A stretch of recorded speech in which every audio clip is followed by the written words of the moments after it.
అమ్మా చందనమే పూసిన ఒళ్ళు చూడు, అమ్మా పున్నమి పుట్టిల్లు ఆ కళ్ళు చూడు, అమ్మా ముక్కోటి మెరుపులా మోము చూడు, అమ్మమ్మ ముగ్గురమ్మల మూల పుటమ్మ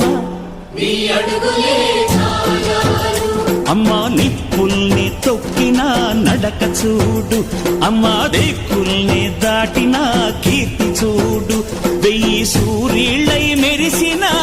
శక్తిని చూడు, మనుషుల్లో దేవుడి భక్తుని చూడు.